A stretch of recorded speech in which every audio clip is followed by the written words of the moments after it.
Keyakinan ini nggak boleh tawar-menawar, harus benar-benar jernih, bersih, tidak boleh tercampuri dengan kekurangan.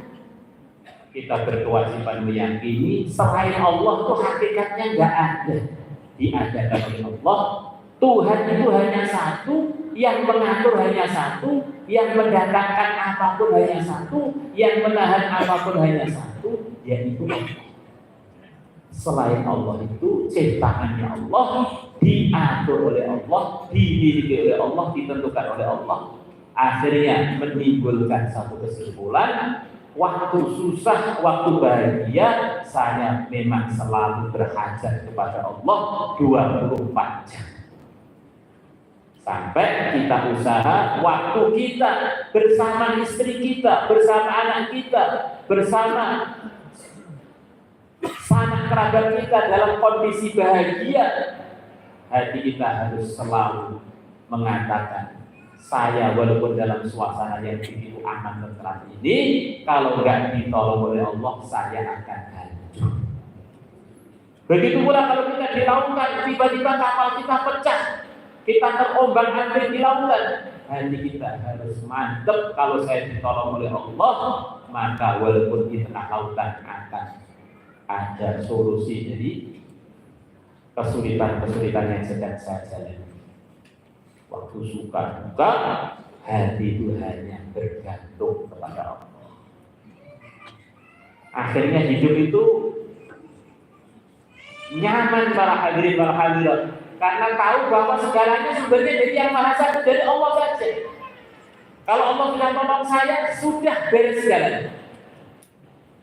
Tapi kalau orang itu imannya setengah-setengah, perasaannya makhluk tanpa Allah bisa bergerak sendiri, suami tanpa Allah bisa bergerak sendiri, istri tanpa Allah bisa bergerak sendiri, tambah kenal dengan makhluk, tambah punya bahan untuk tambah kuat dan stres. Karena perasaannya ini keluarganya bisa buat begini, ini bisa buat begini, ini bisa buat begini. Akhirnya hidup kotak dia ini pusing tok.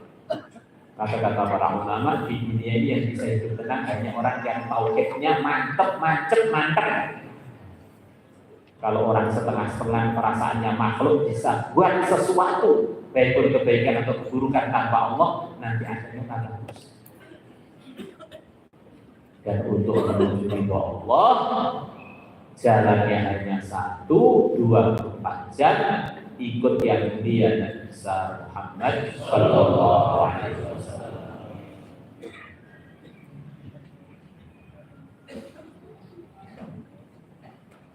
Bergembira dengan kedatangan Nabi, belum cukup. Jika bin amril muta, kami siap untuk mentaati Tuhan kapanpun, dimanapun, untuk urusan apapun. Inilah sikapnya sahabat manusia terbaik yang pernah ada di dunia ini selepas para anbiya. Bergembira dengan kelahiran Nabi, bergembira dengan kedatangan Nabi, dan siap untuk menggembirakan Nabi. Kita telah pernah sering menggembirakan diri kita.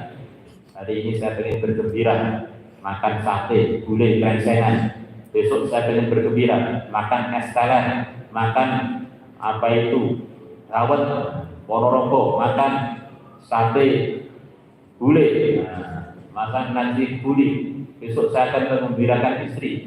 Saya mau tak berikan emas 1 kilo. Sudah banyak acara kita untuk menggembirakan diri kita atau kenalan-kenalan kita. Sekarang pertanyaannya, saya ini sudah pernah menggembirakan Rasulullah atau belum? Kita sangat gembira dengan kelahiran anak kita, padahal belum tentu anaknya nanti menggembirakan kita. Omongan saya ini sudah menggembirakan Rasulullah atau belum? Langkah saya ini sudah menggembirakan Rasulullah atau belum? Keputusan saya ini sudah menggembirakan Rasulullah atau belum? Menggembirakan Rasulullah adalah meridhokan Allah. Meridhokan Allah, sukses akhirat, sukses dunia. Wa ridwanun minallah.